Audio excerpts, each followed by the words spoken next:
much to groups 2 and 3 for the wonderful song and for everyone for clapping along. It was truly inspirational.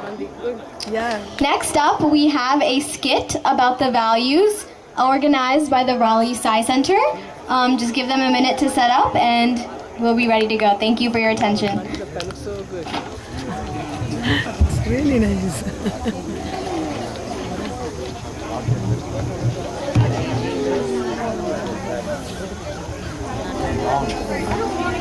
Good morning, everyone. As we have gathered here to support our commitment to values and the Walk United for Values, it is a great day to reminisce about some of the great leaders from across the globe, extending through different eras, who have shown us how they've attained greatness when they were shining examples of a particular human value. So let's start with truth. Truth is not merely telling the facts about what you see, hear, or know. Truth relates to unchanging reality. In its full sense, truth can be applied only to what comes out of your heart in its pure and unsullied form as the voice of the conscience.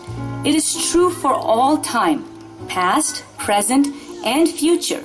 It is not affected by changes in time or place. Time does not transform it. Creation does not increase it. Destruction or pralaya does not reduce it. History does not stain it. Truth lives eternally in full. It is unchanging and cannot be suppressed. When you seek the truth, you're seeking God. Truth is God. Truth exists, so too God exists. Truth must be considered as life-giving as breath itself. Just as a person with no breath in him becomes useless, life without truth is useless and becomes a dwelling place of strife and grief. Believe that there's nothing greater than truth, nothing more precious, nothing sweeter, and nothing more lasting. Let's look at Gandhiji. Mohandas Karamchand Gandhi was the man of the millennium who imparted the lesson of truth, non-violence, and peace. This philosophy and ideology is still relevant today. Gandhi's philosophy was based on truth, sacrifice, non-violence, selfless service, and cooperation. In modern times, non-violent methods of action have become a powerful tool for social protest. According to Gandhiji, one should be brave and not a coward. One should present one's views, suggestions, and thoughts without being violent. One should fight a war with the weapons of truth and non-violence. Gandhiji said, "There is no God higher than truth." According to Gandhi's thoughts, non-violence is ultimate solution for every kind of problem in the world. Gandhiji was a person who single-handedly fought against the British with the weapons of truth and non-violence by persuading countrymen to walk on the path of non-violence. Gandhiji, leading a decade-long non-violent struggle against British rule in India, eventually helped India win its independence in 1947. Gandhi's efforts helped India become independent. Gandhiji initiated non-violent activities like Quit India movement and non-operation movement. Gandhi could never have done what he did alone, but with his ability to identify a seed here, a seed there, and nurture it, he was able to create a forest of human change. He said, "Be the change that you wish to see in the world." He understood that it was not enough to be a leader, but to create leaders. Let me explain the Gandhian strategy. Gandhian strategy is mainly comprised of satyagraha, truth and honesty, non-violence, cooperation, peace and love. Satyagraha is a holistic approach towards life based on the ideals of truth and moral courage. Truth is one of the most powerful weapons. The tenet of truth or satya and non-violence were pivotal to the Satyagraha movement, and Gandhiji ensured that the millions of Indians seeking to end the British rule adhered to these basic principles steadfastly. The next value, very close to Gandhiji's heart, is ahimsa, non-violence, which does not merely mean not injuring a living being physically. You should not cause harm even by word, look, or a gesture. Tolerance, fortitude, equanimity, these help you practice ahimsa steadily. Ahimsa is another facet of satya, truth. When once you are aware of the kinship of all the beings, the fundamental Atmic unity and their oneness with God, you will not knowingly cause pain or distress to another. Perpetrating violence on others is ultimately committing violence to oneself. We definitely reap the consequences of our actions, whether in the present or future.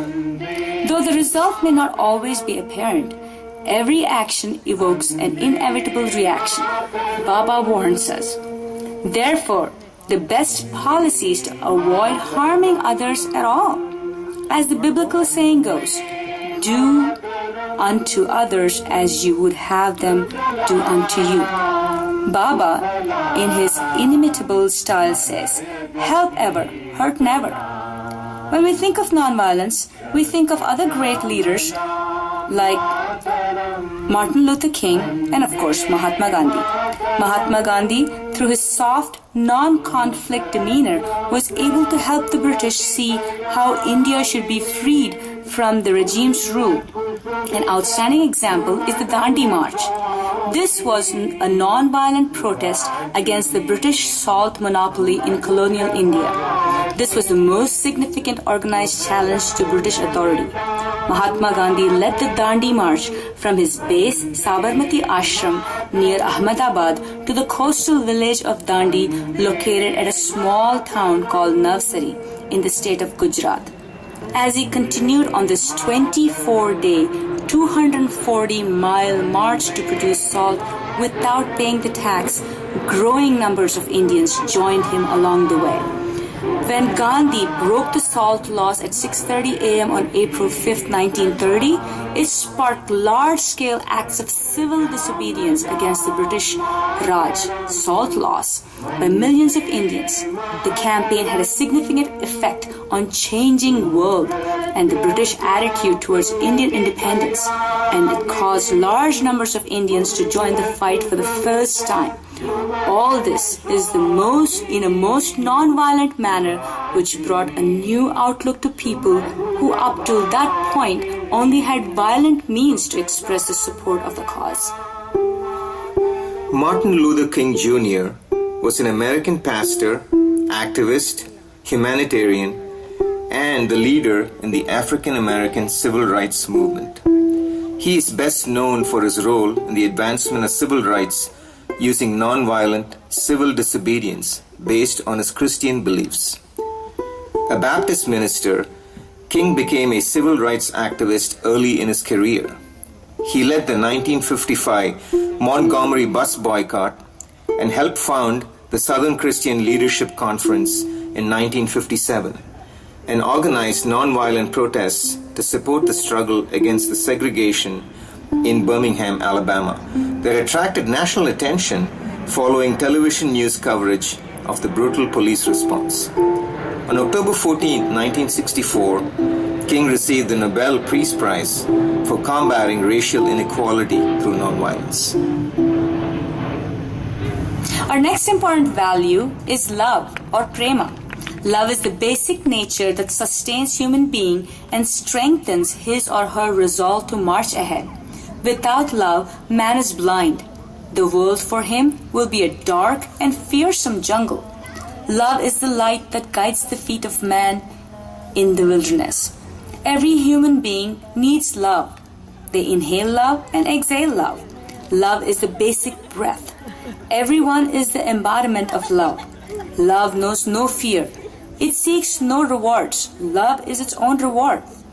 When it is directed towards God, it's called devotion or bhakti. Love removes all egoism. The self is forgotten. It is superseded. It's transcended. Divinity is the magnet. Humanity is the iron. Love is the force that brings these two together. God is love and can be won only through the cultivation and exercise of love. He cannot be trapped by any trick. He yields grace only when his commands are followed. command to love all, serve all. Love is God, God is love. Live with love, move with love, speak with love, think with love, and act with love.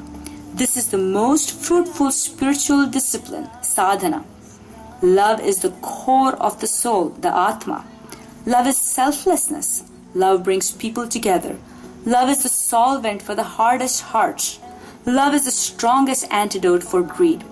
Love will destroy all the roots of the ego. When we think of love and compassion, two prominent people's names come to mind: Lord Jesus and Mother Teresa. Mother Teresa was a Roman Catholic religious sister and missionary of Albanian origin who lived most of her life in India. Mother Teresa founded the Missionaries of Charity, a Roman Catholic religious congregation which in 2012 consisted of more than 4,500 sisters and is active in 133 countries. They run hospices and homes for people with HIV and AIDS, leprosy and tuberculosis, soup kitchens, dispensaries and mobile clinics, children's and family counseling programs, orphanages and schools. Members of the order must adhere to the vows of chastity, poverty and obedience, and the fourth vow, to give wholehearted free service to the poorest of the poor. What better way to show love to humanity, to mankind, to the sick and the infirm, than to take care of those in need with so much love? We all know what Lord Jesus' teachings were on love. Jesus' teachings on love focused on loving our enemies. You heard that it was said, "Love your neighbor and hate your enemy." But I tell you, he said, love your enemies and pray for those who persecute you, that you may be sons of your Father in heaven. He causes the sun to rise on the evil and the good, and sends rain on the righteous and the unrighteous. If you love those who love you, what reward will you get? Are not even the tax collectors doing that? And if you greet only your brothers, what are you doing more than others? But love your enemies, do good to them, and tend to them without expecting to get anything back. Then your reward will be great. He said, "A new command I give you, love one another. As I have loved you, so you must love one another." Jesus taught tolerance and love for one another and respect for human goodness. Let's talk about peace, Shanti. Peace denotes the capacity to bear success and failure, joy and misery with perfect equanimity. It is within each of us, deep down at the very core of our being. Only thoughts of God and intense love for Him bring peace. As worldly thoughts diminish, thoughts of God increase. Normally, the mind desires these worldly things all the time. As the desires are cut out, the peace becomes stronger. The external peace is a reflection of your internal peace. It is an echo. Peace alone is external truth. It has great power. It confers external bliss. It is man's principal treasure. You may be of brilliant intellect, or a wealthy person, or a physically strong person, but all this is useless if you do not have peace. By absence of attachment, desire, and egoism, you can achieve peace. When we talk about peace, we often think about Nelson Mandela. He was a South African anti-apartheid revolutionary politician and philanthropist who served as President of South Africa from 1994 to 1999. He was South Africa's first black chief executive and the first elected in a fully represented democratic election. His government focused on dismantling the legacy of apartheid through tackling institutionalized racism, poverty, and inequality, and fostering racial reconciliation. Politically, an African nationalist and democratic socialist, he served as president of the African National Congress from 1991 to 1997. Internationally, Mandela was Secretary General of the Non-Aligned Movement from 1998 to 1999. Mandela gained international acclaim for his activism, having received more than 250 honors, including the 1993 Nobel Peace Prize, the US Presidential Medal of Freedom, and the Soviet Order of Lenin. The next value we want to talk about is right conduct or dharma. Right conduct is the foundation for the welfare of humanity. It is the truth that is stable for all time. God is the embodiment of right conduct. His grace is won by right conduct. He is ever fostering right conduct. He is ever establishing right conduct. He is right conduct itself. Right conduct is a body of principles that are fundamental to social stability and individual progress. Right conduct is the root of this world. Obey it and you are happy. One common definition of right conduct is that it is the adherence to the rule, do unto others what you wish them to do unto you. Do not have a double standard. Treat all as your own self. The basic principles of right conduct are truth satya, love prema, fortitude sadhana, and non-violence ahimsa. Right conduct protects those that protect right conduct. Right conduct means certain obligations and duties and regulations over actions, words, and behavior. For example, elders have certain obligations towards younger people and vice versa. Neighbors have mutual duties and rights. The task of everyone is to do the duty that has come upon him with a full sense of responsibility to the utmost of his capacity. There should be complete coordination between what one feels, says, and does. Then work becomes worship. We're now going to talk about Buddha, or Buddha as we know him, the enlightened one, who was born Siddhartha, which means he who achieves his aim. Gautama, a prince in India in the 6th century BC. To keep his son from witnessing the miseries and suffering of the world, Siddhartha's father raised him in opulence in a palace built just for the boy and sheltered him from knowledge of religion and human hardship. The prince reached his late 20s with little experience of the world outside of the walls of his opulent palace. But one day, he ventured out beyond the palace walls and was quickly confronted with the realities of human frailty. He saw a very old man, and Siddhartha's charioteer explained that all people grow old. Questions about all he had not experienced led him to take more journeys of exploration.